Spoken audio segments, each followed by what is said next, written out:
Sorry for the delay, but we are now live, ready to do a draw a card. I am Travis. This is the live stream where, based on draw a card, where I take 90s trading cards and I kind of draw homages to them. Tonight's card is going to be another Gambit. If you've seen any of these videos before, we are now. Oh, sorry, I'm getting mixed stuff on my. Sorry, turned it off. There you go. I was wondering what that was. There we go. So anyway, where was I? Okay. So basically where I take 90s trading cards, I do homage to it. I already did Gambit before, hated it. Didn't like the one I did. I don't think it even looked close to what Gambit should look like. So I've already got some pre-drawn to kind of speed things up. And I'm joined, as usual, by my friend and co-host of this, Adam. Hello. This week's kind of special, Adam, just because you launched your Kickstarter and everything, and it's pretty exciting. If you wanted to talk about that for a bit, or if you wanted to wait and then go into it, it's up to you. Yeah, we're definitely going to talk about it. So this is a New Orleans themed episode because my photography book is centered on New Orleans, and I just want to say hello to my friend the Rum Guy in the chat. Yeah, what's up, Rum? I don't know why you're so down on that other Gambit piece though. Like, it was a different costume, but I really like that piece. Yeah, but you have to keep in mind I hate a lot of the art I do for some reason.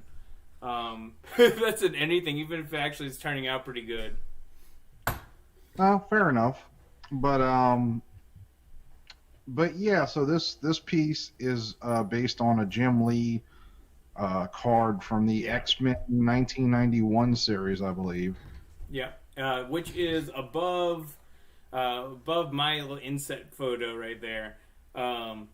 Really, I mean, kind of cool, but at the same time, I think I talked about this one with you before, where Gambit doesn't really still have a Gambit pose. He's just hitting one of the Brood with his bow staff. Right. I do want to mention as well, if you've watched these live streams before, we're changing it up a little bit. Travis had been complaining about we do these live streams, but I never actually finish, which isn't true. The Phoenix one you finished. Those were really long though, if you think about it. Remember, that was like a 2.5, 3 hour live stream. Well, fair enough. But so I suggested you do the breakdowns, which if you're new to the streams, hi, hello, thank you for joining us. Yeah. Hopefully you like this, and if you like what you're seeing, check out some of the other videos. Like and subscribe. It all helps. Justin Shepik, longtime fan, first time stalker.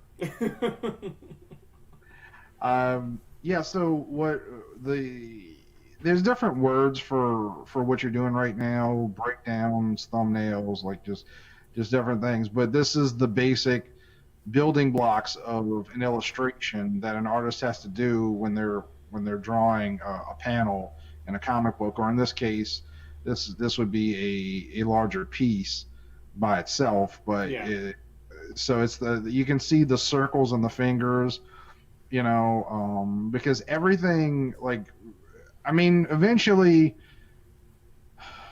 with practice, artists can get to the point where they can sort of draw without those building blocks. But most artists, start with the basic shapes and then go on from there. Even long time comic book artists tend to start with that. Yeah, it's all building blocks, man. And you just take your basic shapes and you start fleshing them out a little bit at a time, and it just comes with practice. I still like doing that stuff to make sure everything is kind of in perspective as well. Like for these fingers here. I'm still gonna go back and tweak them a little bit to make sure they look okay. But other than that, I'm really happy with this pose. I kind of took what was on the card and changed it a little bit because I wanted Gambit to kind of engage the camera a little bit more. So he's tossing out some playing cards, as you can see, and has his bow staff that's going to be still behind him. Yeah, the interesting thing about the pose that Jim Lee did is that it doesn't include the Gambit's trademark throwing cards. Such nimble fingers. I don't know what you're talking about, Rome, but that's gross. Hey, this is a PG-13-esque show. But yeah, so it's going to be New Orleans themed. Gambit is, I guess, the most recognizable comic book character from New Orleans. I'm trying to think if they're. Well, we talked about this yesterday because one of the reasons I'm doing Gambit again is, one, I wanted to redo it, and two, we wanted to do a New Orleans character since we could talk about Adam's photography book, and there's really I couldn't actually think of any. Maybe there's a villain here and there, but there's really not many other like Xmen. I'm sorry, well, Marvel characters at least there. Right. I mean, unless you want to do another one that's from the Gambit, Belladonna, if you want to go the Gambit like verse. Yeah, whatever like this. We did talk about Hawkman, the DC character who isn't a New Orleans originating character, but the comic book takes place in a fictionalized version of New Orleans called Saint Roche or Saint Roch. Yes, Rum, there was supposed to be a Gambit movie. Channing Tatum, who owns a bar in the French Quarter called Saints and Sinners, I was apparently a big Gambit fan, supposedly, and has spent years trying to get it made, but I want to say it was canceled at this point. I mean, after Fox bought it, they're not doing it anymore. Well, I mean, I don't know if that would be the reason because if he bought the license to it, which he might have, I'm not sure. I'm not sure how that works, but I mean, it was Channing Tatum specifically trying to make the movie. It wasn't like somebody was trying to make a movie and they were going to cast Channing Tatum, but again, I don't know if that's the case, but if he did have the rights to Gambit, then that would be transferred regardless of who, whether or not Disney bought Fox Studios. Sorry, just moving something out the camera. No one. Right now you're drawing like the weird lines that go on Gambit's neck piece. I've never really understood what that was supposed to be. Yeah, there's a bunch of different it looks like pieces of pipe, almost. If you're based on these reference, I always have like a reference or like a reference piece on like my tablet on my lap while I'm drawing some of these, and that's what I was just trying to figure out. Like, what is that? It's metallic. It's supposed to be metallic on here. Yeah, I've always wondered that. It's just like a weird, like sketchy section of his costume. But yeah, there's definitely not going to be a Gambit movie. So as of now, the only appearance of Gambit in live action would be in Xmen. Wait, no, was he in X-Men 3? No, no, he wasn't. Was he in Wolverine Origins? That's what you're thinking of. Okay. Right, and he wasn't played by Channing Tatum in Wolverine Origins. Let's see, so Rum's asking why you're using that type of paper.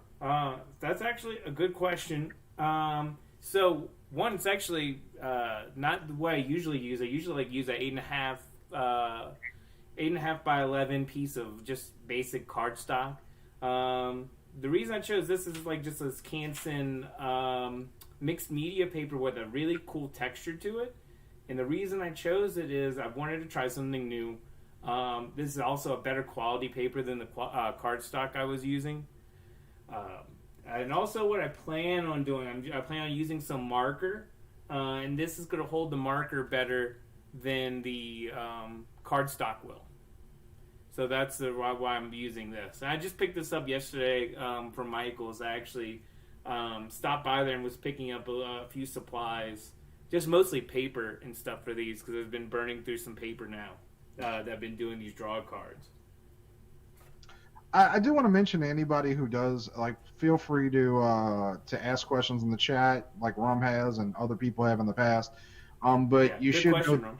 we're also on a delay. So if you type in a question and we don't get to it for a couple of minutes, it's because we don't see it. It's because we hate you.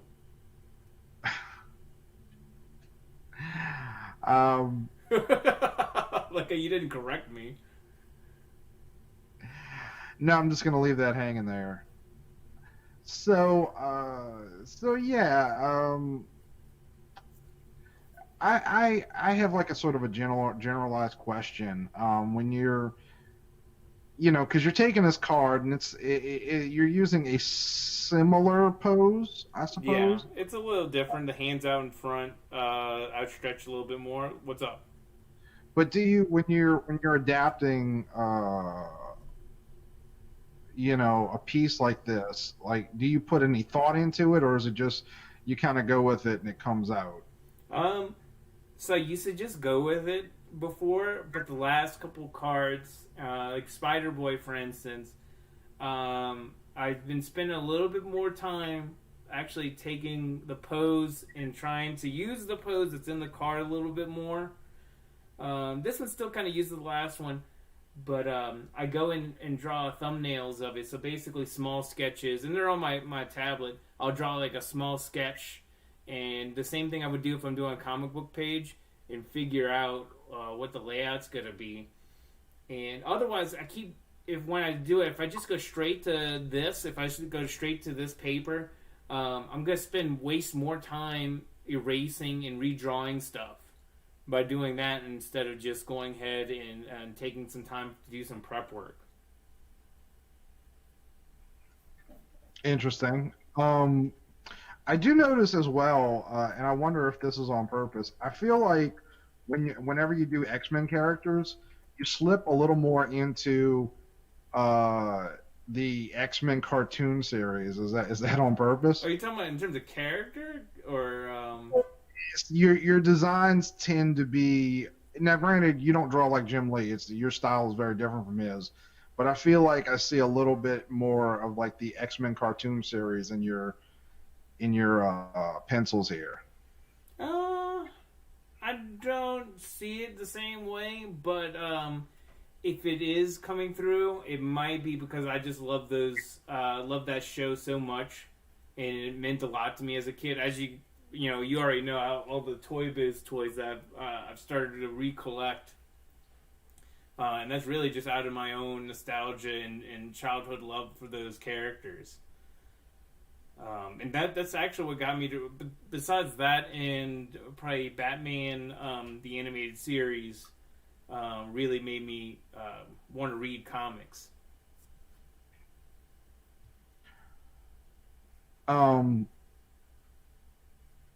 I feel like a lot of people can say that. I think, in particular in terms of Batman, I think the animated series played a huge role in making Batman. I mean, obviously the Michael Keaton movie came out before the cartoon series, but the cartoon series, Batman the Animated Series, did it far better, and I think really developed an entire fandom. Not that Batman wasn't popular before, I don't want to say something silly,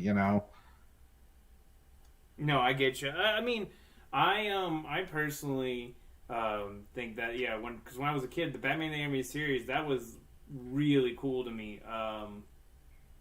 It was a lot different than other things on TV. And I think X-Men came out. I want to say either X-Men or Batman came out either around the same time or something, because I was kind of into both right at the same time. But I really enjoyed X-Men, and what was cool is when I remember watching an episode of X-Men, and they showed an ad for a local comic book shop that you'll know, Adam, called Paper Gold.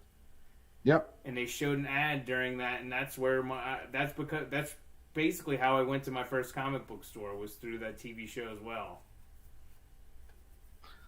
Interesting. I was actually recommended to go to Paper Gold by a kid who had a set of these cards. But Rum would also asked if you've ever thought about doing something like an X-Men Last Supper, or maybe like a Jean Grey Mona Lisa. I could. I could. The Last Supper thing would be, you couldn't do it on a live stream. It would just take too long. Oh, no. It would have to be a separate video. I guess just because my shtick of drawing other people's characters right now has just been really to draw a card. Because I do, comic book pages. I do draw for, at the moment, Devil's Due. And really enjoying what I'm working on now, Arc World. Which is set to, the actual comic should be coming out, I think either July or August, depending when it goes to printer. But yeah, I just really haven't given much thought outside of like just doing these homage draw cards. It really came about during the shutdown because when I was bored and didn't have any jobs, I had jobs canceled on me because everything was in a shutdown. And I had my big binder of trading cards, and I've been having this idea to do something like that for a while, so I just went ahead and did it. I will say it would be kind of funny to do a version of the Scream with Siren or Banshee. Or, you go DC Black Canary. You could, I don't know, I would say DC's Black Canary is more popular than Banshee, wouldn't you? Oh, yeah, definitely. Definitely. Although, these days, you got to decide whether you're going with the PC Birds of Prey movie version or the original. But I always go original Black Canary with fishnet stockings.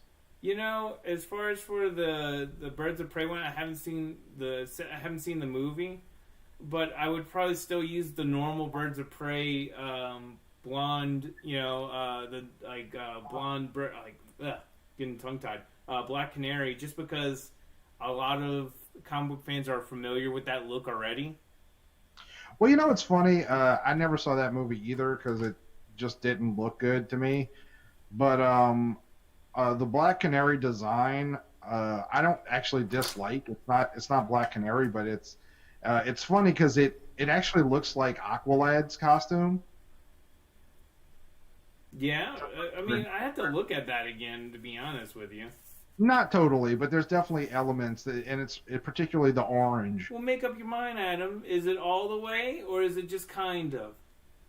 It's always all the way with me, Travis. PG-13. I'm a regular Madonna. I am all the way May. What is your favorite character to draw? I don't really have one, Rum, to be honest with you. I could tell you, and I think I've said this to Adam fairly recently, where I realized I love drawing. It's not necessarily a character, but creatures. Any kind of monster or dinosaurs, for some reason lately, have been really fun. I kind of realized that's something like, I think a lot of artists have things they really like to draw, and I've noticed it more for like comic book pages. You'll notice like when some artists aren't really keen on drawing backgrounds or cars, and some you'll all of a sudden pick up like, oh man, this person loves drawing vehicles or loves drawing X, Y, and Z. But so my thing right now is just drawing like different dinosaurs or creatures and stuff like that. It's really fun. I know Travis really likes drawing people as Xerxes from the movie 300. Yeah. Well, I mean, you just gave weird notes on that piece. You said you wanted to draw, I forget who it was, but you wanted me to draw them very portly, is what you said. You're such a liar. What? I'm just saying, dude. I was like, you sure? I said, you're good. I said, well, that's not really fair because you're going to be freaking ripped, and so is everybody else. And it's like, you sure you First of want me all, to do that? first of all, the idea they use the word portly. Like, what? I know that surprised me too. Am I am I a sailor from the 1800s? Like what? Hey, look, man. You like to try new things, and I guess that's what you were doing that day. So, um, so yeah, I guess we'll talk a little bit about my book. Since we've been doing this for 15 minutes or so. So for the few people who are watching, again, please feel free to ask questions or just it doesn't even have to be specifically related to anything. If you just want to ask us, like, I don't know, how do you feel about the end of Game of Thrones, which I didn't I was watch. about to say, why are you asking that question, and you didn't even see it? I'm just suggesting things people could ask. It might get a disappointing response, but Well, if it's uh, from you, it probably will be disappointing. way to promote me and my book here, I know. I'm Travis. just kidding. I'm kidding. Appointment. You call people fat. I Uh, did not. You called them portly. anyway, uh, so so I have a crowdfunding campaign for a New Orleans-based photography book, which was actually Travis's suggestion. It was his idea. So if it fails, I'm going to blame him. I mean, you always only have yourself to blame in these situations, but I'm willing to be a friend here and do that. Blame me. No, it's so. I feel like we're all on some level looking to express our view of the world some kind of way. And the nice thing about being an artist of any type is that you can do it quietly. Well, I mean, not every artist does. Some people draw like horrific political cartoons, and stuff like that. Um, but we're all looking to express something, and photography is is a very unique medium to me because you're literally looking at things through a lens. With something like what you do, drawing, the lens is kind of in your head. Yeah. Which to be fair, in photography, like good photography is as well. Like if you're not just like holding up a camera and just hitting a button, you kind of want the image that you see in your head, and you want to be able to, you need to know how to express that through the camera, but you are looking at things through a specific framework. And photography is one of the few mediums that history can only lie about to some degree or another. I mean, pictures of men, storming the beaches of Normandy, on D-Day, like they freeze a moment in time, and like you can't be there, but you can see, the blood and the sweat involved. And I mean, we're not, well, I was going to say we're not living through times like that now, but we kind of are, depending on where you're at. Yeah, I was about to say. But I just, this is a very unique year, at least, in our lifetime. Um, and normally New Orleans is always open. I mean, even if there's a hurricane, I mean, it's kind of a joke and it's kind of not, but I keep saying, like, the only time you ever see New Orleans closed is during a hurricane, and even then there's a few drunks who just Yeah. don't care. And it's kind of a joke, and it's also kind of true. But during this whole pandemic and the lockdown, you had like beautiful weather, like unbelievable weather, especially for New Orleans. Like, you're talking like February, March, April, and blue skies, but with like an actual, wind. Like it was just unbelievable weather and very unseasonable. And but like it was a ghost town, you know. Yeah, which So is so weird. I mean, I haven't been back, since Christmas, but being like, think about picturing that, like empty. It's just hard to think about because I've always seen it busy. right, I mean, it was weird being there, to be honest with you. Like, I kept telling people, and it's a joke, but it's not. I walked down onto Bourbon Street, and the air smelled clean. Like you couldn't smell any alcohol or bodily fluids, so to You're like, this speak. doesn't smell right. It was wonderful, and but well, the smell was wonderful. I mean, Okay. there, and there was a handful of people down there when I went, but not a lot. And but I just went down there for a couple of hours and just took photos of just things I found interesting, things that expressed, I guess, the state of things. There's a few different photos of Cafe du Monde, which is just one of those icons that I don't know if people think of what people think more of. It's either the St. Louis Cathedral or Cafe du Monde, because like Bourbon Street, you can't really picture exactly. Like there's no like icons. I mean, there are, but like who's gonna think of like the Chris Owens, dance club or whatever? Yeah, yeah. There's only so many iconic. Oh, there goes everything on my desk. There's only so many iconic pieces you can do. But what I like what you did and what you showed so far is you do have iconic areas and you do capture something about them that's very haunting in some of those photos. In particular, I think you use it in the campaign for a few things. Was the French Market one, which I really liked. So I don't think I've ever seen it empty in general. Hold on a second, Travis. So, I get the joke, and I love you because you're exactly the person you've always been. Do you get it, Travis? The No. thing that you said, he's taking Cafe Du Monde and he's turning it into that German band from the early. I know what you're talking about. A guy, I can't think of their name right now. I can't think of the name. The song was Du Hast. It's Rammstein's the band. Rammstein. There you go. But it took me a second. Sorry.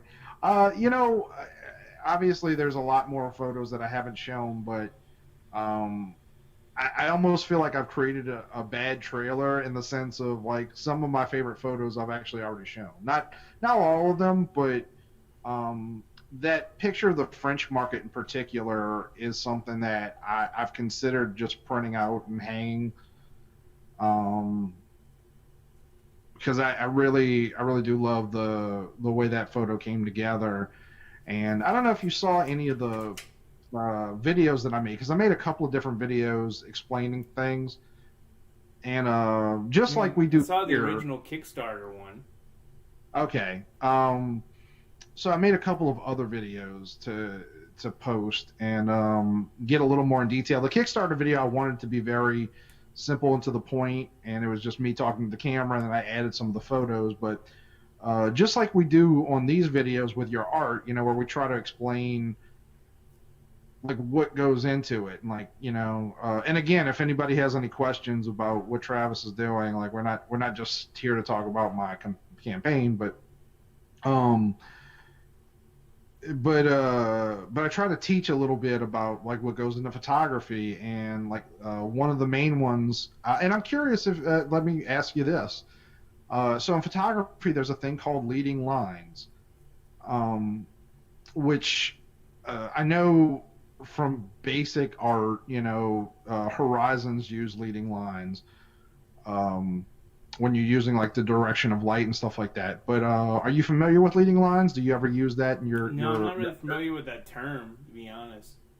Okay, so basically, a lot of time, not always, some portraits don't have it, but particularly when you're looking at architecture and just art and design photos, you want leading lines, which means like you can take.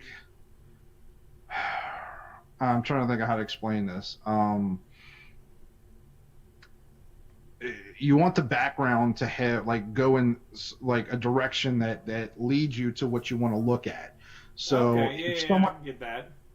so if someone's standing on a staircase, you want the two sides of the staircase, which are obviously going to come towards an apex even if they don't reach an apex, and you want those to have a bit of symmetry and lead you towards the person. Does that make sense? Yes. Do you ever use techniques like that when you're drawing, or? Yeah. So yeah, it would be just like directional lines, and there's also terms like line of action that you use for character poses and stuff, and usually you use that a lot of times to move your eye, and also it makes the pose more exciting to look at when you use like a curve of action. Like Gambit here kind of has this curve to him. He's not really going straight down into the page, but it's also leading your eye because you got Right. him from starting from the top, and his body's kind of curving down to the bottom right. Okay, well, here's a way for me to explain it as well. Well, specifically leading lines. So if Gambit was an actual person that was throwing playing cards at me, what I would want is to be more centered to the playing cards and sort of have them. So the way you have it drawn, um, is perfectly like it makes sense for the pose. But if I was trying to get leading lines, I would want that bottom card to be more to the right and center so that all three point like a triangle towards him. I see.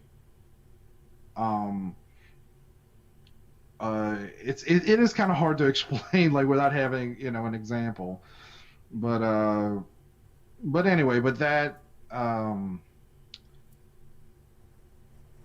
that photo of the French market is probably one of my favorites, and I may actually order it from Amazon Photos and have it printed and hang it somewhere. Yeah, I mean it's like I said, it's one of my favorites. I don't know if I could talk about it. There's also that statue one that you sent me the other day. I don't know if you want me to just not mention it.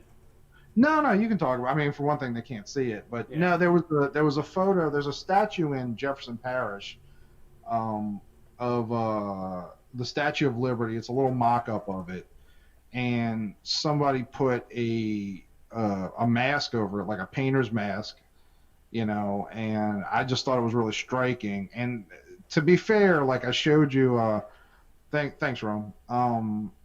I showed you the photo, and I like it, but I'm not totally happy with it because, unfortunately, one of the worst things about being a photographer is like you learn to constantly look for the shot, and often you're in a position where you're just not going to be able to get it. So like if I'm on the road and I just see a perfect scenario, I'm on the interstate doing 70, 80 miles an hour. There's no there's nowhere for me to stop. And you definitely don't want to be right on the side of the road while people are blowing past you at 80 miles an hour.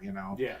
Um, so this particular statue, unfortunately, has they're doing some construction like right in front of it, and right next to the construction is the main highway, which is Causeway Boulevard. So the shot that I got, which is fine, but it's not the shot that I had in my head. And I may have to take another go at it, to be honest with you. But there's just not a good vantage point for me to get the shot that I have in my head. Yeah. There's a way to do it better than I did it. And I'm not unhappy with the shot. You and I talked about it because I thought about having it as the cover, and you said you didn't feel like it really made sense to have that as the cover. Yeah. It's such a great photo that you had shown.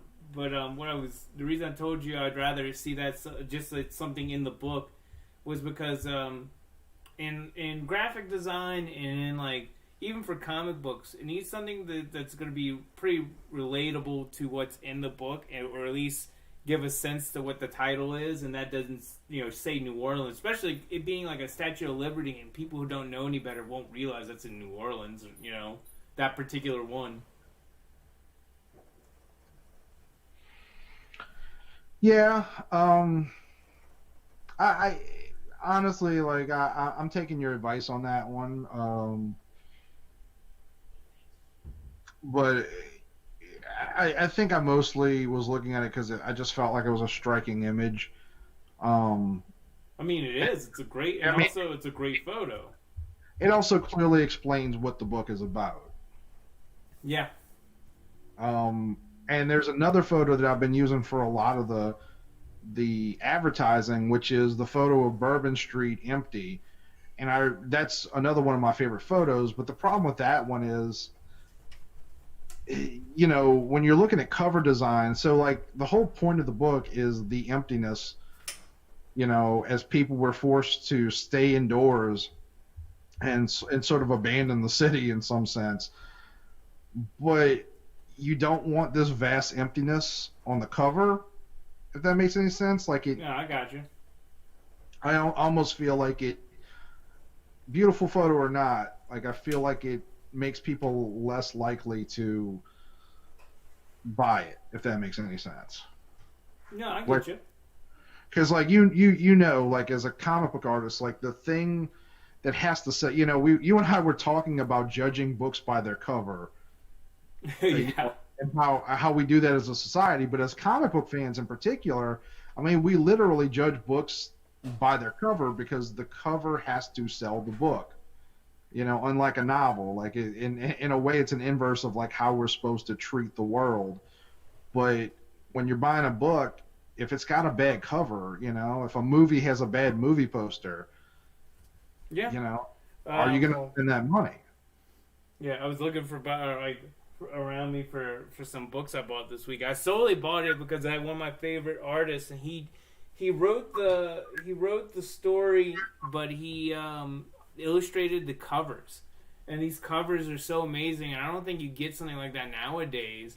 And I think that's something people don't think about is the book design and how good a cover needs to be to sell that product, right?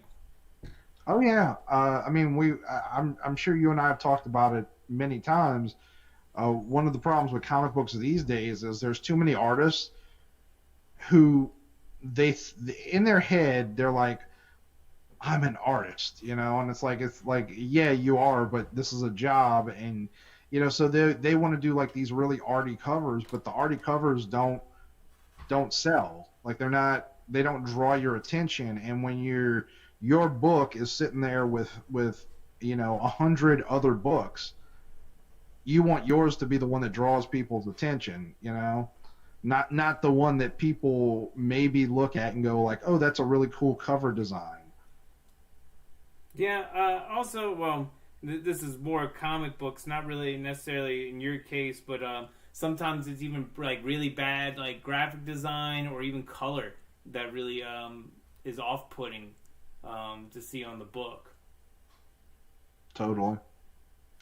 And just to point out, folks, like what you're doing right now is probably one of the hardest parts of really illustration is um, hands, Yeah. especially holding something, like it's true. A lot of artists also use photo references to sort of figure that stuff out. Rum is asking, do we think the art in the comic book industry is going to change due to things that are happening today? Um, Not um, honestly, not really, because art in the comic book industry does tend to go through trends, yeah. and I don't even know if I'd say what the. I mean, I guess the trend is more towards kind of chibi art, like Steven Universe kind of garbage. I refer to as Tumblr art style. Uh, that's a good, but I don't think that's going away. And that's not to talk down, by the way, about that art style, because I just realized the way I said it makes me sound like a jerk, probably. But that's Maybe, just but the name of the style, here's is the what I here's the would call it. it's not all bad, but a lot of it is. Like there's a way to do that art style in a way that is unique and interesting and truly artistic, but a lot of it is just people imitating a garbage art style, in my opinion. Yeah. Yeah, like that's what I see. It's very it's much more Western cartoon slash anime style. Like it's like a hybrid of those two things. Like cartoons we grew up with, and also a hint of anime added in there is what I've been seeing. You see, I think Marvel. You see it more at Marvel than anywhere in terms of big two work. If you're looking at independence, you probably see a lot of it in say something like Boom or some of the licensed IDW books. Sometimes it's appropriate in there, Sure. Sonic the Hedgehog. I think off the top of my head. Roman's also asking, like, what about character? And I assume you're asking, like, do we think character backstories are gonna change?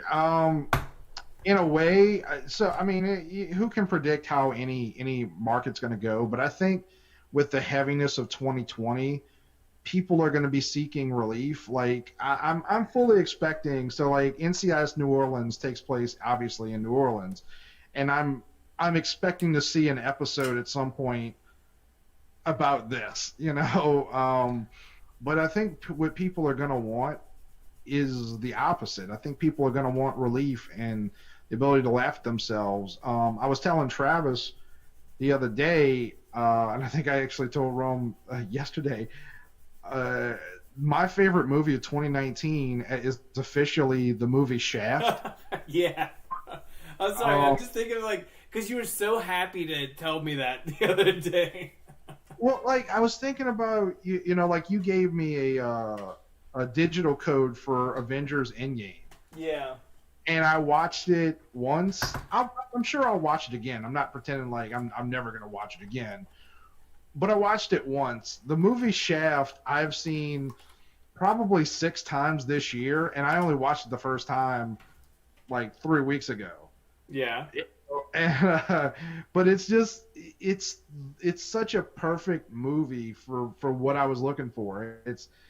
It's definitely adult. There's very gratuitous graphic nudity in one specific scene. There's a lot of cursing. There is juvenile humor, but and there's action, and it's a relief, and especially in these times where people are talking about race constantly. It's a movie that involves race, but doesn't feel racial. If that, it doesn't feel like this movie is being made for this group of people, even though it's Shaft. It feels like it's like, look, let's all laugh at each other. And I think that's what people are going to want, whether it's a comic book or a movie or a story. I don't think people want to dwell on any of this. Like we live in this amazing country where, right now we're live streaming you drawing a character from our childhood and doing an amazing job, by the way. Thank you. I'm really liking your line work on this one. So now, I don't know if you see me going in with the markers now. Are you providing warm and cool grays? Just regular grays today. So that was definitely an inside joke for people who don't know what we're talking about. So these are just some sketch markers. And these are just normal gray ones, but I don't want to name anybody. But there was a person that, was very, what's the right word, Adam, without sounding mean? Say that again? I was going to say pretentious. But they're like, oh, you only use regular grays? You don't use the cool or the warm grays? Wow. But my point is like right now we're live streaming. You're drawing Gambit the Xmen. I'm crowdfunding, a photography book, and hoping to kind of show my art to the world. Like it's a pretty awesome country, and I think people really want to celebrate, are going to at some point want to celebrate ourselves and our accomplishments. I really don't think people are going to want like a lot of negative, and they're going to be there. There's going to be people who tell stories, and I hope though that what happens is, and I'll use a friend of ours, Tim Laddie, as an example. He did a creator-owned book called Night Stars, and what Night Stars was to him, like the backstory is, it was a lot of the emotions that he had during Hurricane Katrina. Yeah, yeah, I And you don't, remember that. yeah, but you don't see that in the book. Yeah. There's no literal references to that, you know. But it's just the way he funneled that pain and anxiety.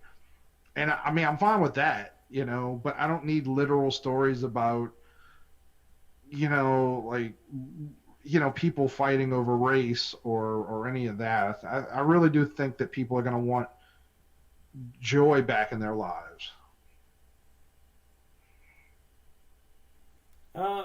Well, I told you my philosophy on comics recently is I just after I'm finished with Arc World, which Arc World is kind of like this. I want to do more adventure comics. You know, I got my own thing that we talked about. Don't want to go into it, but like I got this own book I want to do, but like I just want to do something like some adventure, some mindless stuff that's kind of escapes, just simple, basic escapism is what I want to do. Yeah, you have a few ideas, and Yeah. I don't know, maybe one day we'll come up with a comic book concept together as well. Who knows? Well, you talked about something a while ago. We're not going to talk about it, but I do remember you mentioning something around that line. But yeah, I think you did an especially good job on the face for Gambit here. It looks a lot more like Gambit than the other one did in terms of the face and the hair. Yeah, I get you, but again, I did like that, you know, and yes, it was a very different costume design, but you know, like that was kind of the point at the time. Yes. No, you're right. You're right, Adam. Is that what you wanted to hear? Can we not just like have a nice day? I'm having a great day, man. So, and to be honest, like it's actually a more Gambit-esque uh, vision than what Jim Lee did, because like Gambit looks very angry in that card. Yes. That's all, like, he needs to have a cocky smile, man. Like, that's my opinion of what he should have. You know, we mentioned Batman earlier. Did you hear the announcement that apparently in the Flash movie they're saying Michael Keaton is probably going to appear? Is that confirmed? So I don't know. Supposedly he did sign on to play Batman again, but I don't know if it's confirmed that it's definitely going to be in the Flash movie. But from what I understand, they're trying to do a multiverse thing in the Flash movie. Mm-hmm. So they're expecting at some point he's going to end up in the Michael Keaton Batman universe, and it's just going to be, you know, Batman now, you know, like 30 years later or whatever it is.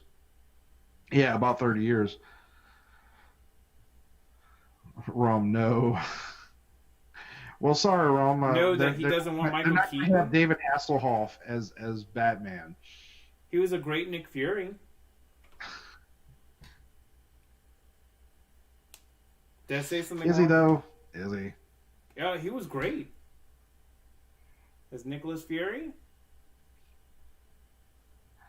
Uh-huh. You have a lot of anger issues, Adam. Can you ever tell you that? Yeah, my therapist in particular said that.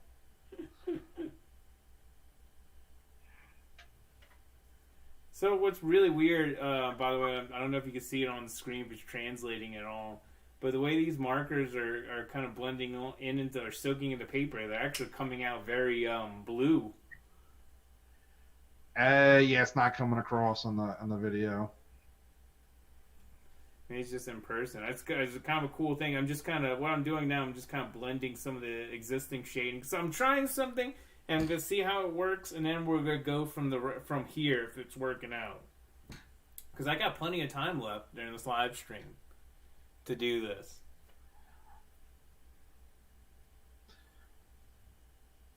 So yeah, for those of you just joining us, because the numbers kind of go up and down. Yep.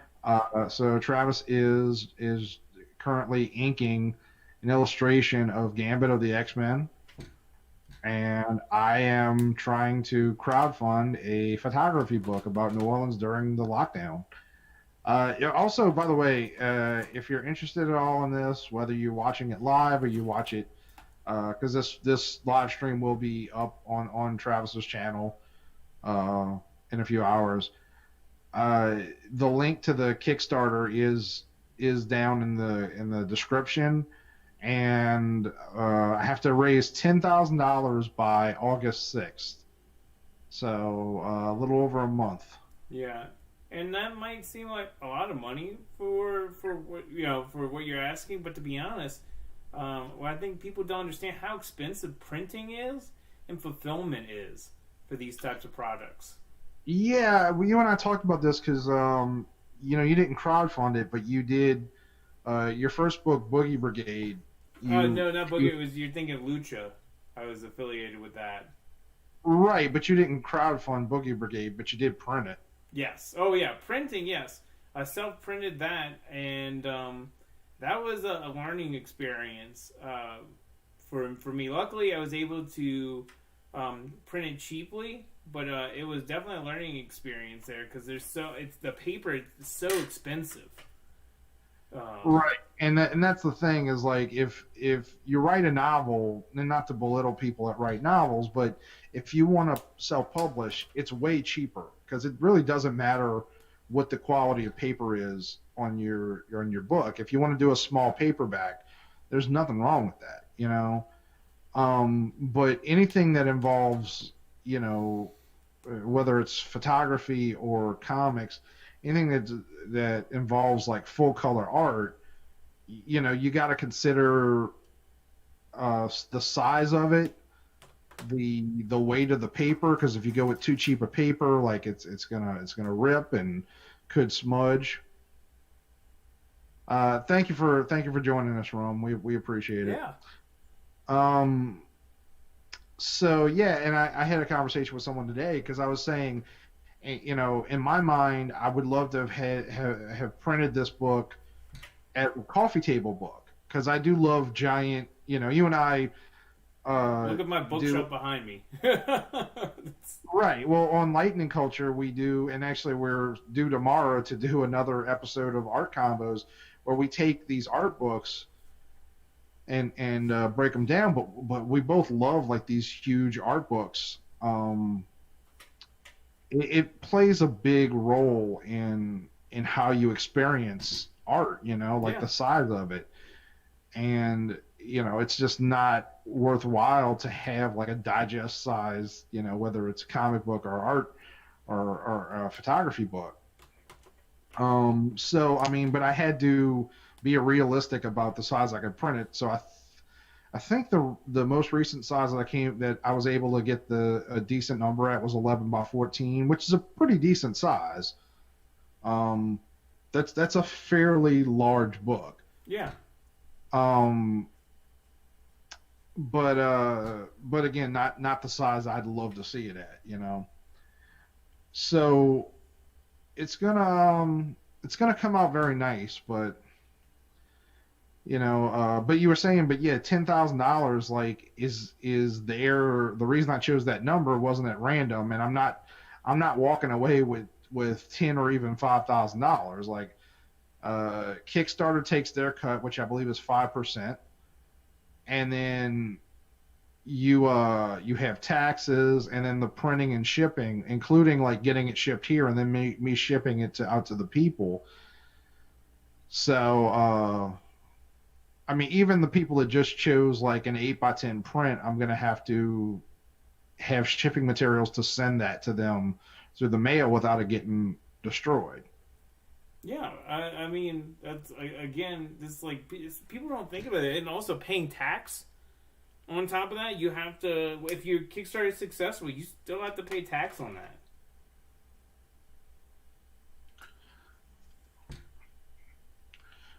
But I'm not complaining. But yeah, the money's really not going to me. Um, but hopefully, the point of this is being able to get my photography out there, and at some point figuring out a way, whether it's maybe some publishing company will want to publish the book later on a larger scale, or or some other kind of way. But it's just about getting yourself out there. Yeah, that's the hardest part, to be honest with you. But the nice thing is, like, putting things on here, like, if like, the hard part is getting people to notice what you're doing. But when they do notice, like, you get to find out, like, okay, are people actually interested in my ideas?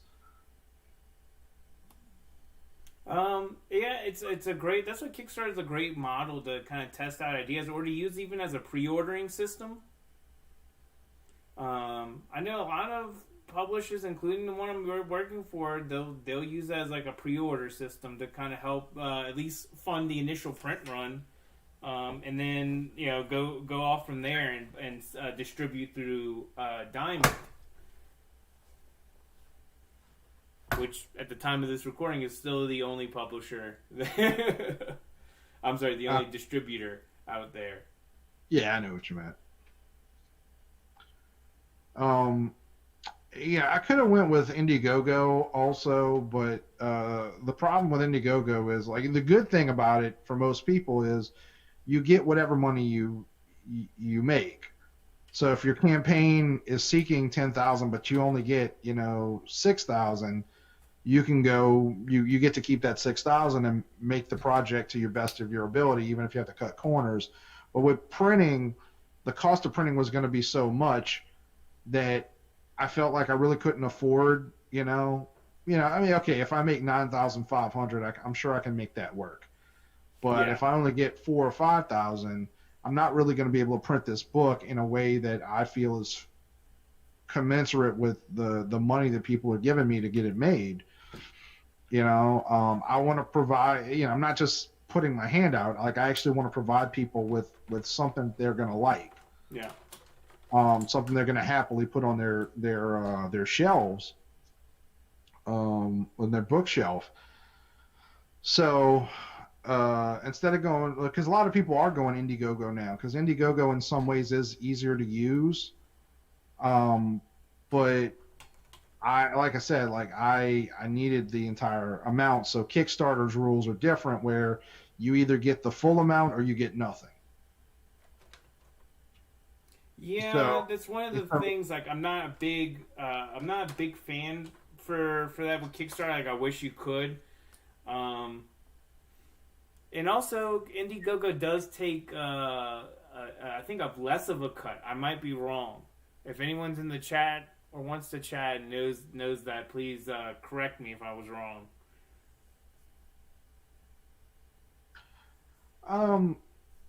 Yeah, I'm not sure, but I mean, 5% isn't that massive an amount.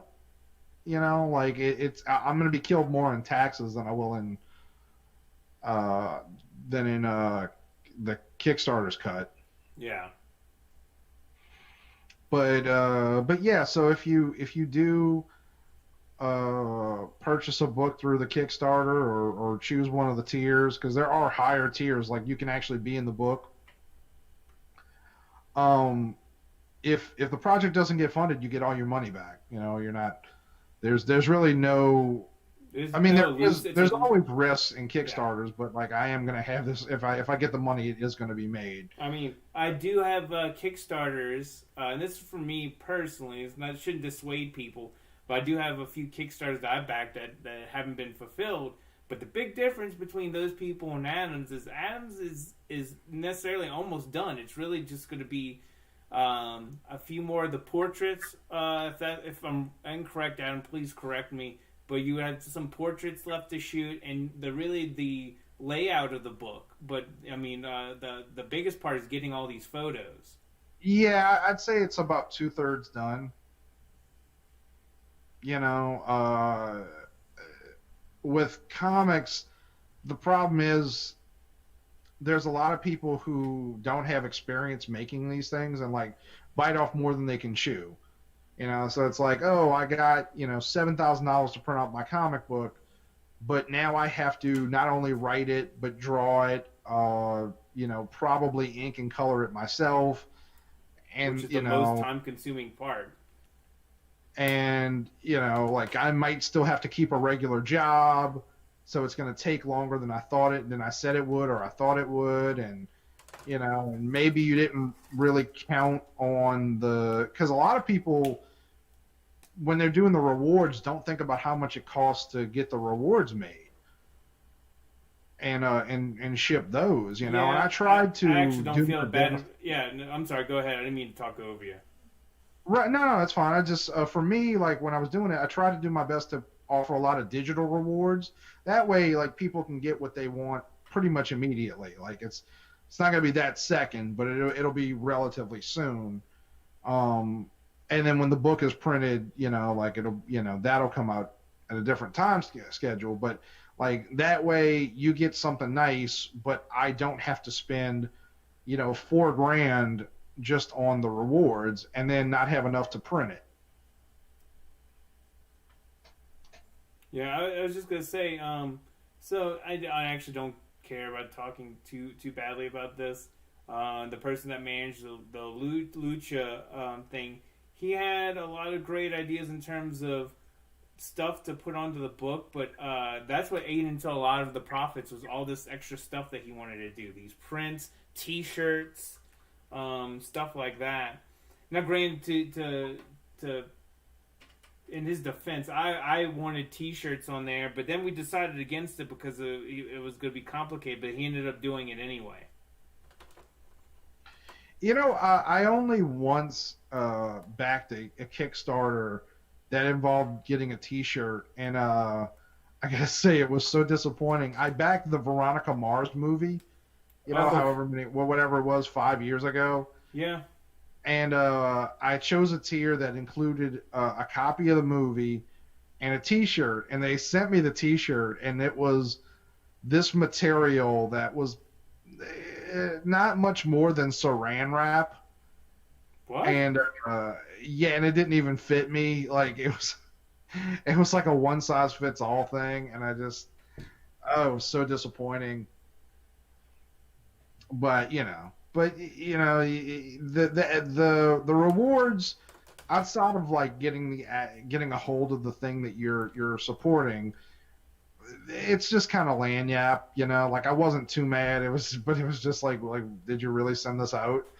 Like you might as well just have told people like, look, sorry, you're not getting this. But because I can't imagine even somebody that it would have fit, somebody much thinner would have worn it. I mean, it's skin tight. Yeah. Well, a lot of people who are doing T-shirts, they don't think about depending on how the T-shirt is made. If it's screen print, that's very expensive. If it's a bunch of colors on that shirt. And I've seen people who be like, "Oh, we can totally make this T-shirt," and they go to a screen printing place, and it's an astronomical price that they'll put because that's how many screens they'll need for each color.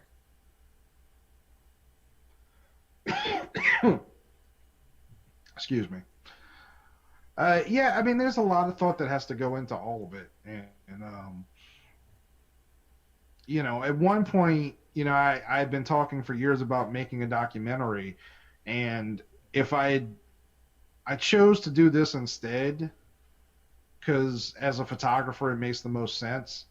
Even though I do want to make a documentary at some point, but if I had done the documentary, I probably would have went with an Indiegogo because I have most of the equipment I need to make a film.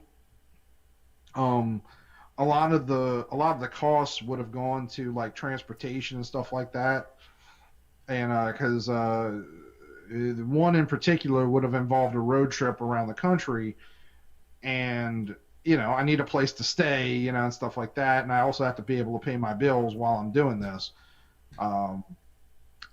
But I mean, if I hadn't made as much money, I could have made it work somehow. It might have taken longer to get the movie made, but I could have done it one way or the other, or another.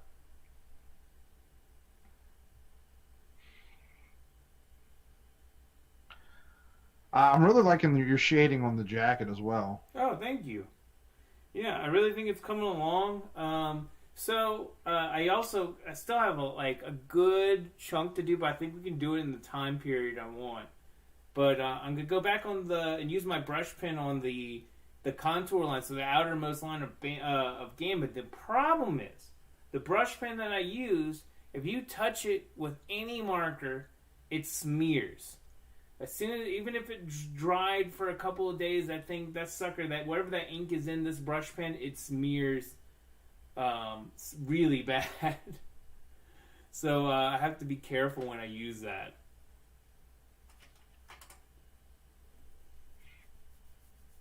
But yeah, I think the shading. I'm trying. Obviously, I'm trying something different, and I'm kind of liking the results. Yeah, no, I'm loving this.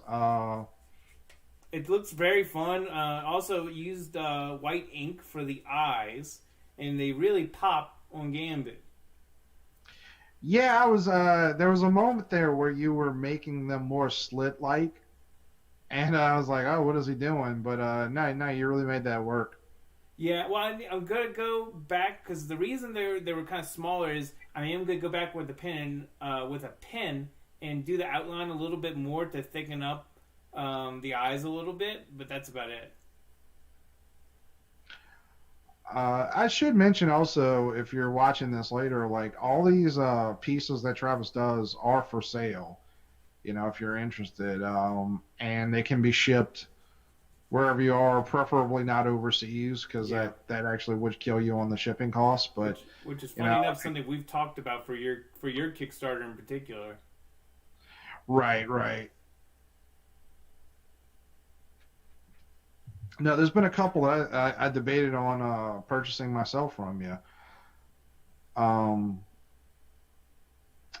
you know, that Jean Grey Phoenix in particular. You know, obviously, we've discussed. I'm a big Jean Grey fan. And a Cyclops fan who have yet to do out of protest. Yeah, I know, because you're a jerk. I'm a horrible friend. Well, at least you know it. Let's just come out and say it, huh? We were all thinking it. The chat's going silent since Rum left. Yeah. Usually you have a few people in there talking. I don't know. Say hi. Don't be bashful. Or if you're doing something, you put this on, you walk away, come back, just say hi. We're desperate for attention. Mostly me. Also, if anybody's talking on like Facebook or what have you, like it's kind of hard to see that. Yeah, I'm not sure if that is a real issue or not anymore, but if it is, yeah. And also, if you're watching, you're not subscribed, please do me a favor, hit that subscribe button. And also, feel free to look in the show notes in the description and check out Adam's Kickstarter. The link to the Kickstarter is in the description of this video.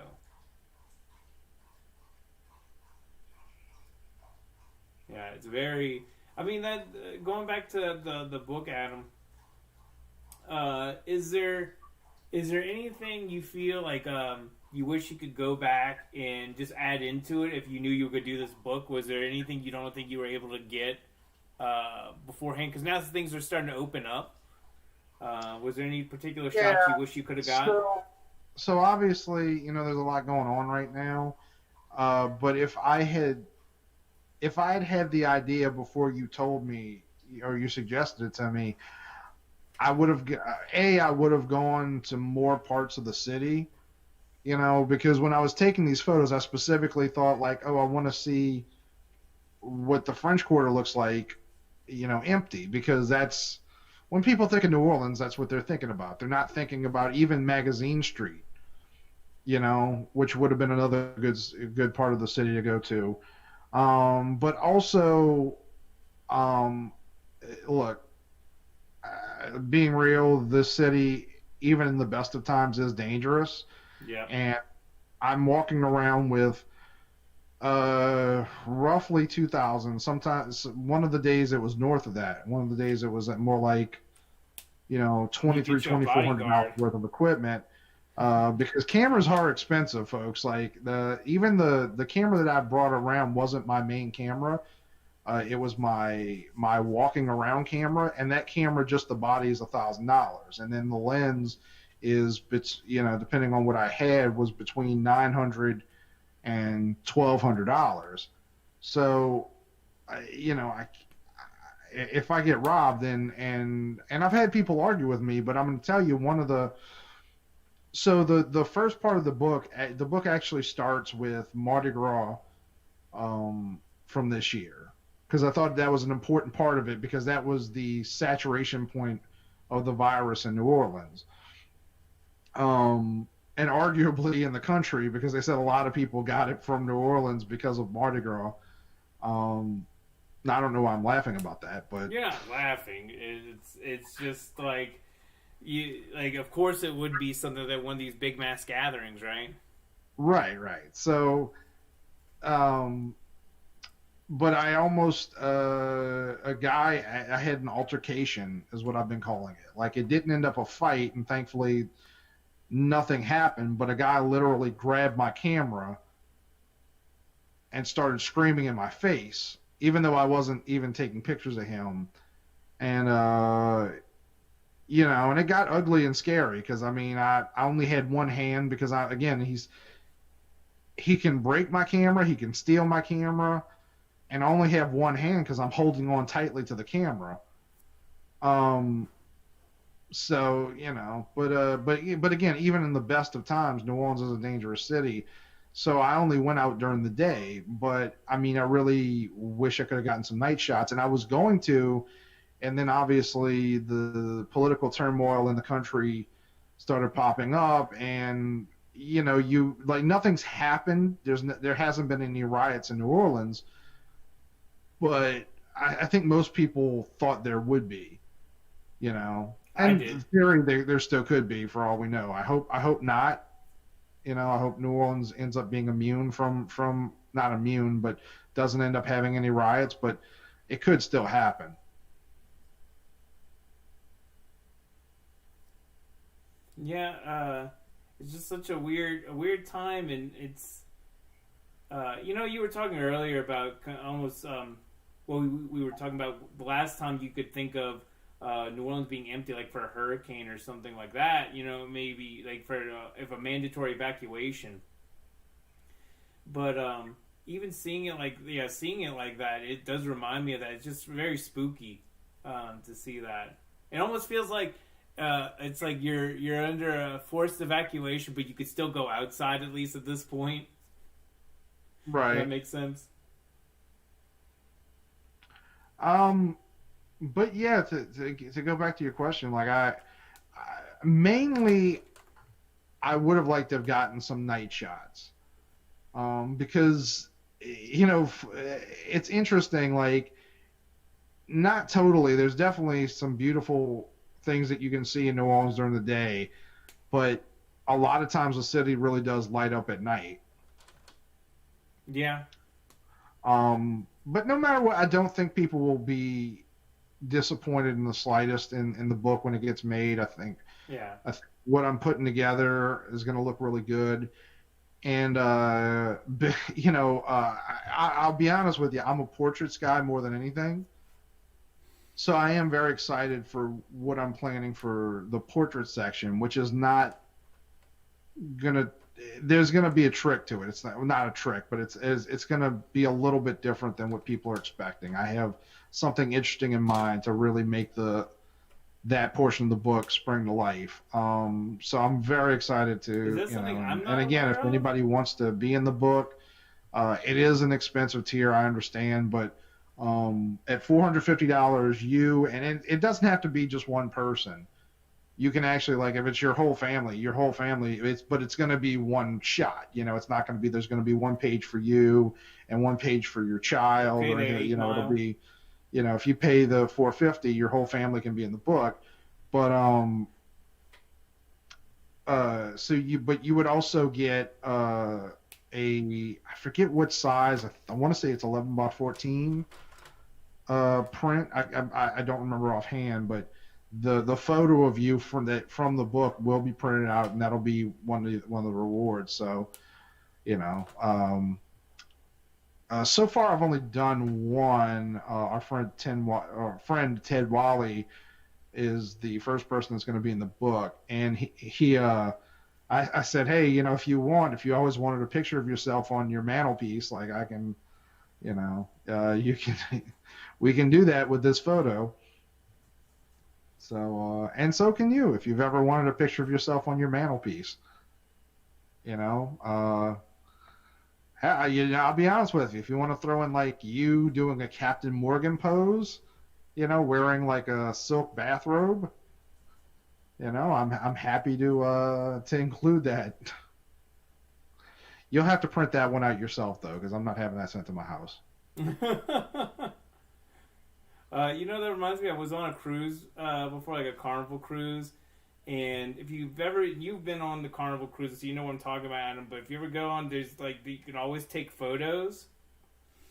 And it was like a couples night, and apparently this guy from the night before got drunk and took his couples photo with a picture, like those buckets of Bud Lights that they sell. Right. So he was like, that was his couples photo. So that's something you want, if you wanted that, the Captain Morgan pose, Adam is happy to help you out. This is an offhand story, but when I was in the Disney College program, there was on one of the last days they gave out the diplomas because there is an actual Disney University in the back of Walt Disney World.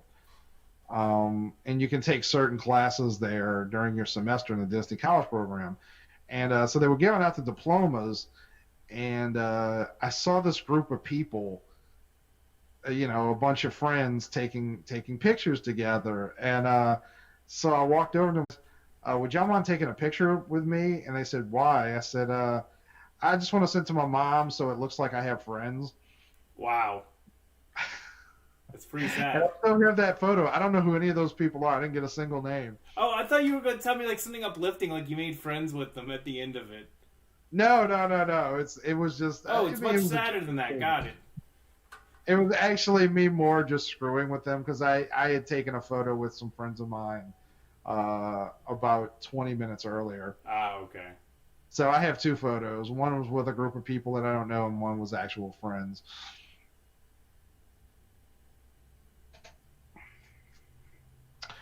So interesting choice. You're using like actual whiteout to give it a bit of a background.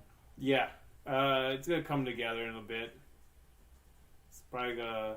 This is the part where I would probably panic if things are going wrong, but it still looks fine right now. Looks great actually.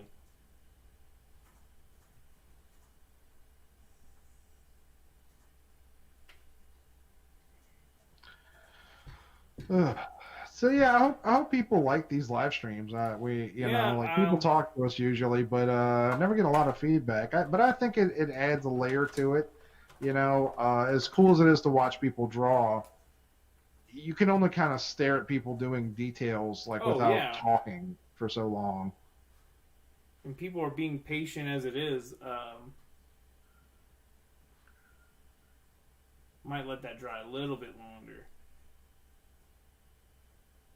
In the meantime, I'm going to use the brush pen on the rest of this. I'm almost debating, you're not going to see one point, I'm almost debating whiting out the cards entirely as well. And then drawing on top of that. Uh, I mean that would be kind of cool.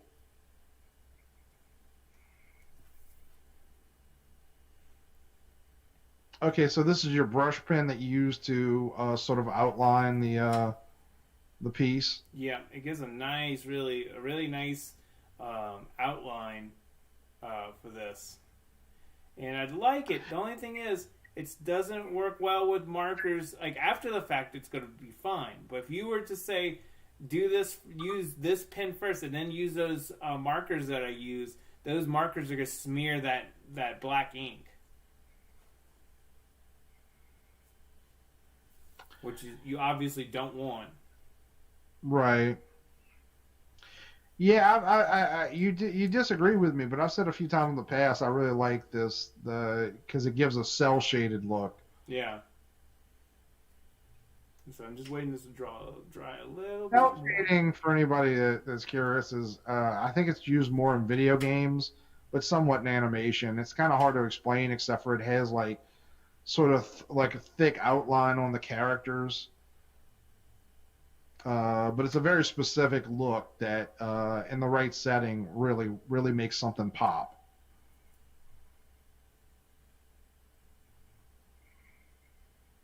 Yeah, so now that dried a little bit more, I'm just going back and touching up some stuff. Yeah, man, that's really popping actually. Looks great. So are you happy with your Oh, Gambit dude, this so season? much happier. Like so much so I'm gonna rip up the old one. I didn't even finish it. It was so I hated it so much. Oh, that's a shame. That's a shame. That's how you sound. Oh, okay. Yeah, with outside contour line, it really pops.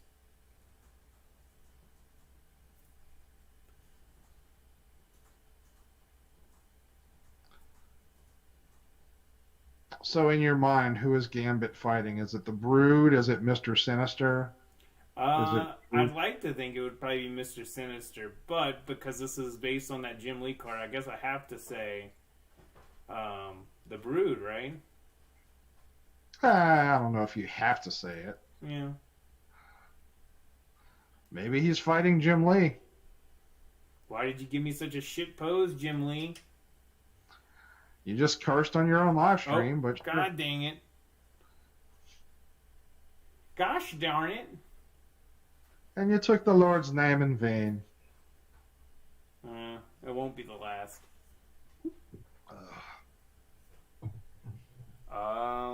So I'm getting close to ending time. I'm very close to being finished, man. Do you want to stay on with me, or do you want to get off?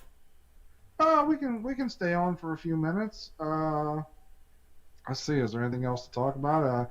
If anybody needs any sort of photography services, definitely let me know if you're in the greater New Orleans area. I can go outside of New Orleans, but depending on the price, it's. I mean, look, if you got a couple grand to drop, I'll go wherever you want. But That's a I mean, I'd, businessman. I'd be willing for a decent price to go to like Biloxi or something like that, or as far as say Lafayette maybe. Uh, but yeah, I mean, I'm trying to get into wedding photography and all that because I was actually talking to a friend of mine who's a photographer out in Alabama. It's crazy, and I mean you see this drawing comics as well. It's crazy how many people just don't know what they're doing in your skill set. Like they just Yeah. because the public doesn't necessarily know what good art is, they can get away with charging like these insane numbers and just not really working hard enough to be as good as they should. And particularly when you're talking about weddings, it's crazy to me because it's like, okay, this is somebody's hopefully only day getting married in their life.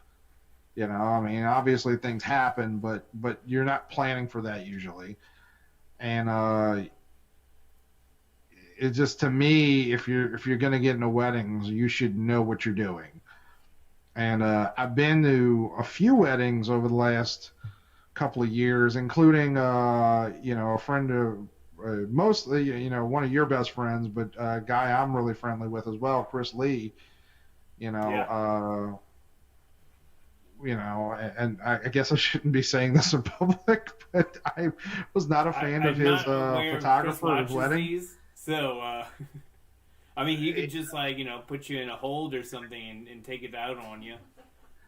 I mean, I don't even know if he'd disagree, but but no, I I've gone to a few weddings and over the last couple of years, and I'm good enough now to where I can see, like, just from how a person moves, that they're not going to do a good job. That they don't, um, that wedding again. I probably shouldn't be talking about this, but it did make me laugh. Was in this beautiful church on the West Bank. I think we both agree it was a very, very, the wedding and the reception were both at beautiful venues. Oh yeah. And but you're in a church and you have to realize, like, you shouldn't be by yourself. You should have a second shooter if you're doing a wedding there, um, because you have all these pews. So if you need to switch angles, you can't cut across people. So you have to go to the very back of the church to run between the pews. And she also had like a shorter lens. So but like while I should have been paying attention to the wedding, I was mostly watching the photographer and trying to figure out what she was doing. But and again, not the only wedding that I've been to where I've done that. And so I mean, I definitely feel like I'm good enough to be a wedding photographer, and I really want to get into that. I guess very similar to comics, you have to build up a portfolio, and that's the hardest part, I think. Would you agree, Adam? Yeah. So there's a model that I worked with a couple of years ago who made a comment that she wanted to do a bridal shoot, and so one of the things I'm going to have to do though, in order to build a portfolio, is I'm probably going to have to hire her. I don't know how much that's going to cost. We're going to have to pick out a wedding dress, probably from a thrift store. And then there's an incredible venue. I'm not going to say where it is because I don't want to give people ideas just in case they watch it. There's an incredible venue outside of New Orleans that I spoke to that I wanted to shoot at forever. And they're available. I don't know, again, but also I don't know how much it's going to cost me. But very interested in that.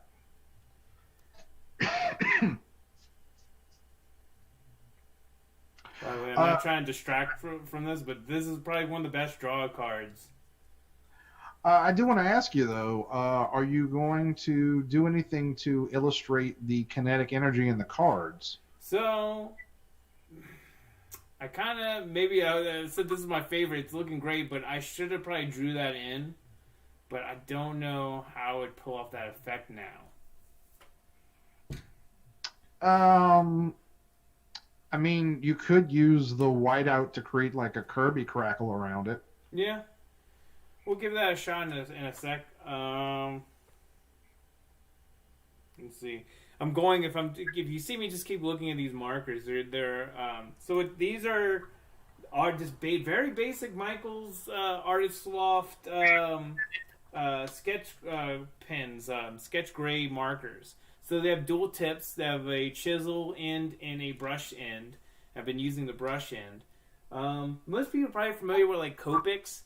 I'll be honest, these work just as well, and they're a quarter of the price. It just doesn't have the same name. They work literally. They do the same thing I need them to do. So unless someone who's watching knows differently and is willing to educate me on that, please let me know, because otherwise I don't see the big difference or the point in spending that much money for these markers when you don't have to. You're just cheap. Our artists are cheap.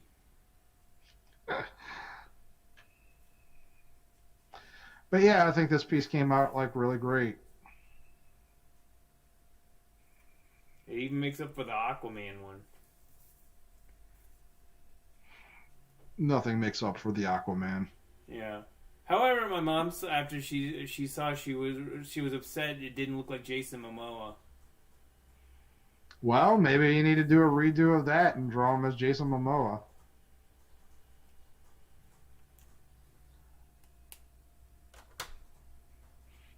Call it a birthday present to your mom.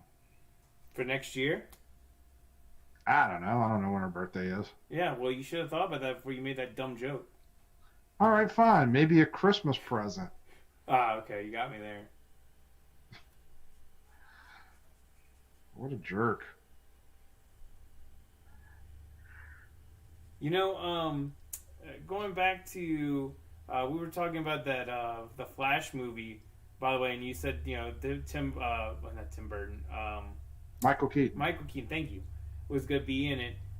Did you see anything about the finally the Justice League Snyder cut was coming out, and that was just after we were both talking about how for some reason Justice League is very hated, and it's actually a good movie. Yeah, it's. I mean, it's certainly got problems, but it's a far better movie than any of the Zack Snyder stuff. Um, yeah, I I really don't know why people are harping on this Snyder cut thing. Like, I don't really. It's not going to be better. It's just not. Like, but they are adding other things, that were apparently shot and cut out of the movie. So I'm curious. To be fair, I am somewhat curious, like how different this movie is going to be, because there were massive reshoots.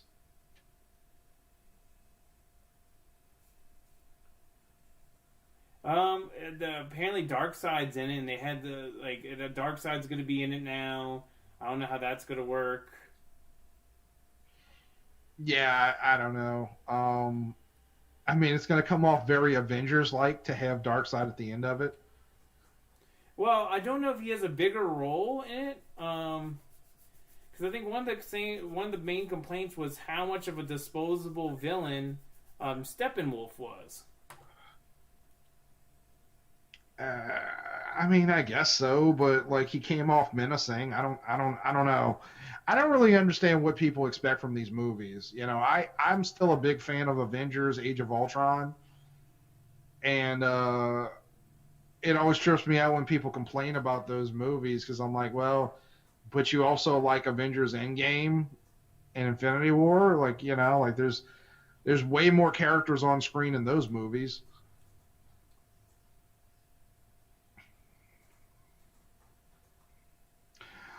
So what Travis is trying to do here is what's called a Kirby crackle, which is the way that Jack Kirby, one of the originators of the medium, illustrated like powers. Was he would draw these circles um, that were supposed to be like energy bubbles.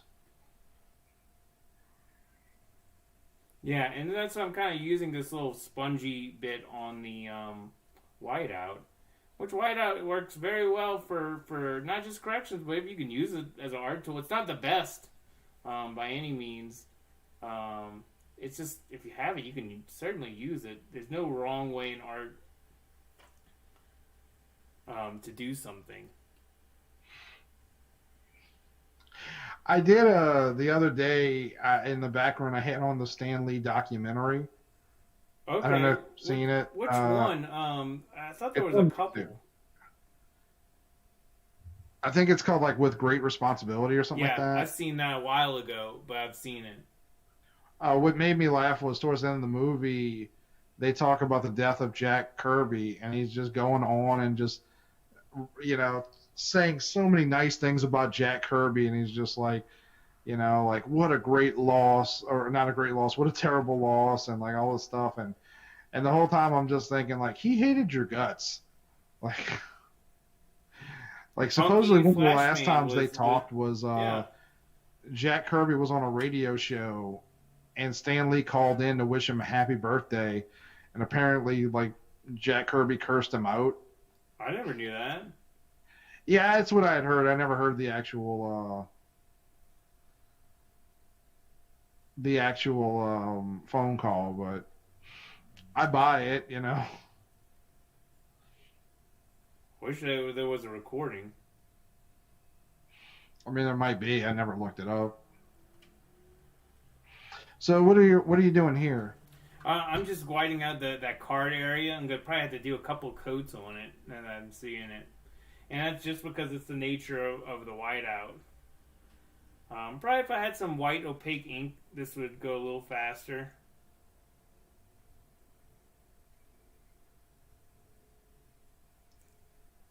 But I still, man, I'm still very, very satisfied with this. I think the combination of the tone paper and the markers works very well. Yeah, definitely. And this was just like, I was just happened to be in the area. I was picking up some comics I had bought through a claim sale, and I needed to stop at PetSmart. Right next door was Michael's, and I really needed paper. And when I went through, it was buy one get one for. They do a lot of buy one get one stuff for a lot of artist pads, like different like Canson or Strathmore. And they had some really nice paper, and it just it's also better quality than what I was using for the draw card so far, and also a different size. This is 9x12. The other ones were 8.5x11.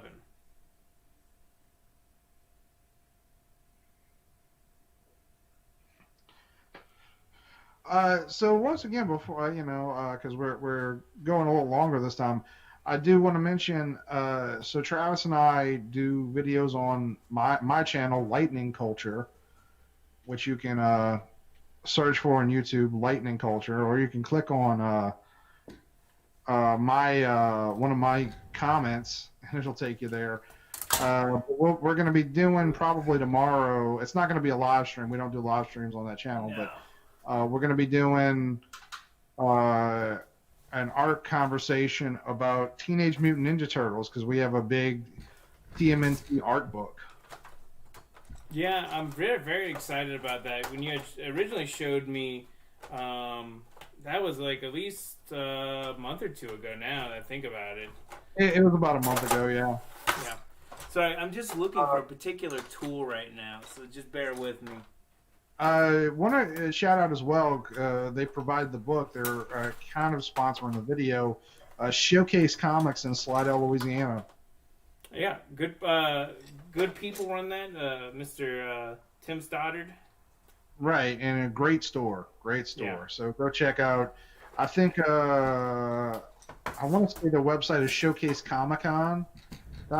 I'm not 100% on that. Sure. I'll have to double check that for tomorrow. But Showcase Comics. You can find all kinds of really cool stuff, and again, great store. Sorry, if you see me shaking, it's a paint pen I have. I forgot I had. I might make this go a little faster.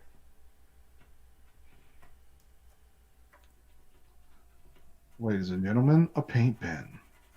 Yeah, it's a paint pen. Yeah, that is a horrible sound.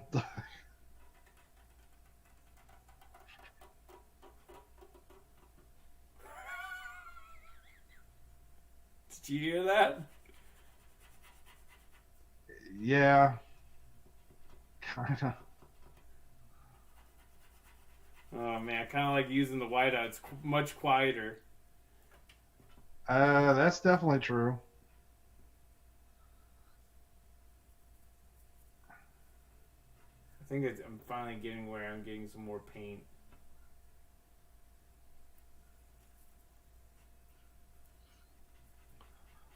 It takes a while. That's the problem of using this paint pen is that it takes so long to get this all primed.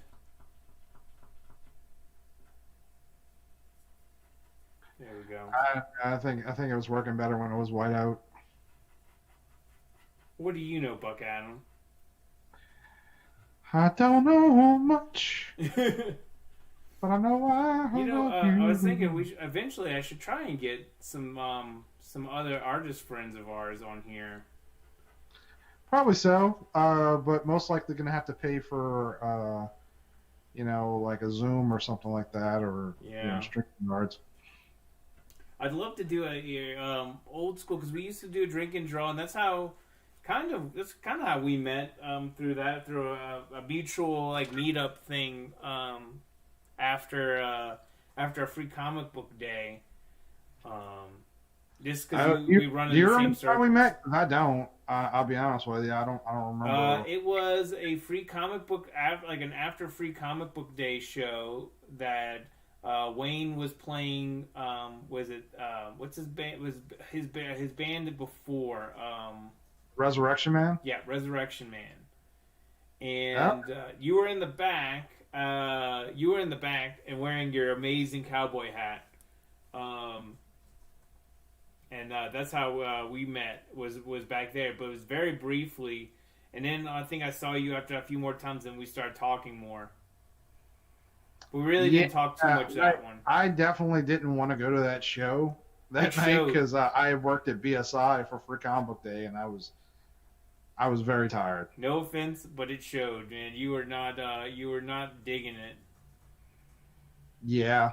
I mean, I doubt I hit it, because the night before I had been making buttons and uh, CDs for Metal Hand of God, Yeah. which we were trying to promote at the time. Um, so I mean, I was just exhausted, and because Free Comic Book Day it's a lot of fun, but it's such a marathon. Whether you're working in a store or working the table, like somebody like you, an artist that might have a table at a comic book store for Comic Book Day. It was exhausting. I was at Media Underground Comics, which unfortunately is not a store anymore.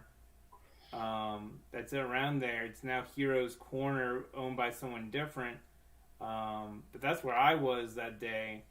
And I actually lived at the time. I actually lived really close to where that was. It was a Twist of Lime in Metairie, Oh, okay. and I was expecting like because the way it was made it sound like it was a nice place. I didn't wear like a dressy shirt or anything, but I wore like like basically just like kind of a nicer shirt. And it was like, it's a hole in the wall metal bar. Oh, I didn't realize this was what we were doing. It's a hole in the wall metal bar, and you specifically named the. What? What? You think the Twist Line people are gonna be watching and shaking their fist at the screen right now? Nah, I'm mostly kidding. I don't like that place, but I don't think the patrons like it either. yeah, wow.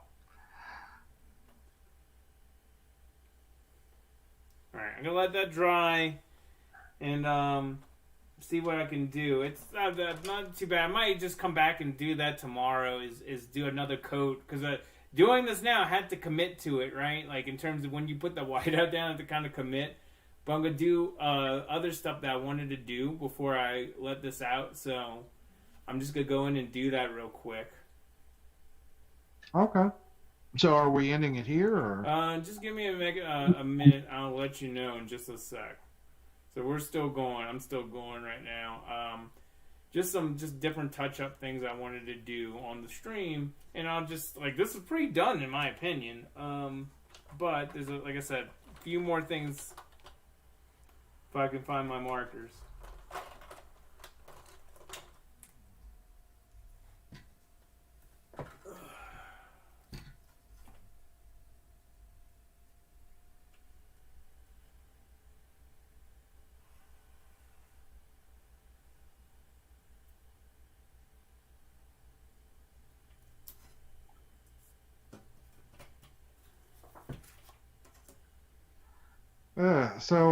Watch any good shows lately?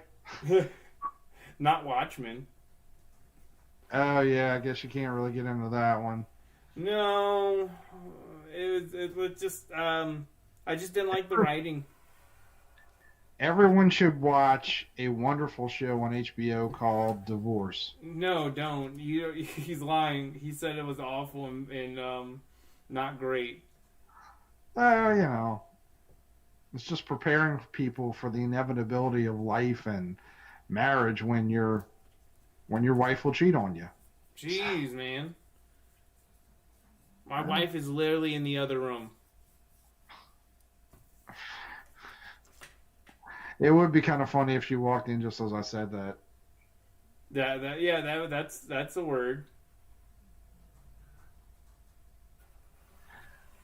But yeah, that wasn't that good.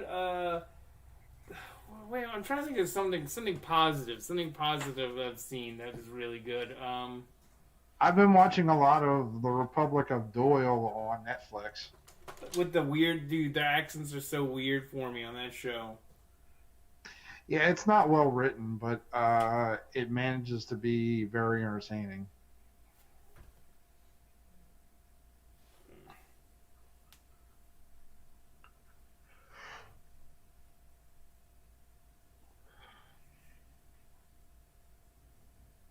Yeah, I mean, I think the cards need a little more refinement, but Oh overall, man, yeah, the cards do, but the figure itself is awesome. Looks great to me.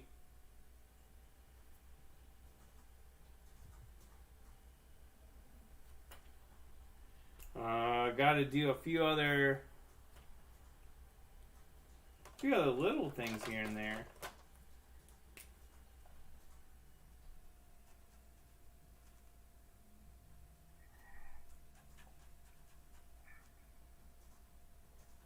Should have done this before I dropped in the whiteout, but it's not a big deal.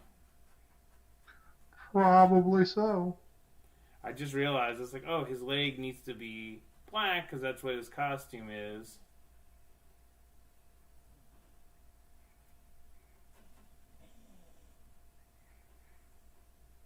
Can you hear my dog snore in the background? Uh,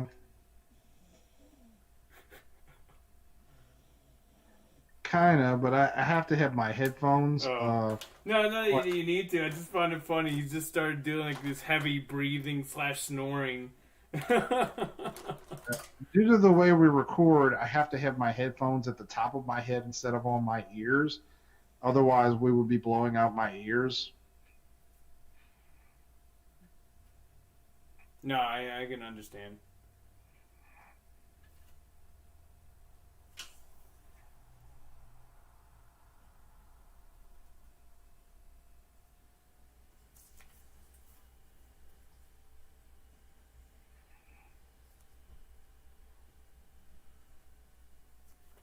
All right, man. I think I'm gonna call it, dude. I think this is done. Well, Yeah, besides the cards. I'm pretty much out of steam, and like sitting here for 2 hours is really cramping my Whoa. legs. So, Yeah, same. I'm ready to take a break, man. just once again, everybody, just want to remind you, we do these live streams from time to time. Please let us know if you enjoy them. Yeah, leave a comment. Even after the fact, I'll still see it. Once this is recorded and goes up. Still gotta fix this guy, but I'll fix this up and take some photos tomorrow. But other than that, I think it looks great. And you can find a link to my Kickstarter on in the description below the video. So, feel free to, if not support it, hey, like if you can just share it with the world on social media, that would be vastly appreciated. All right. Well, on that note, we're gonna sign off. Thanks everybody for watching.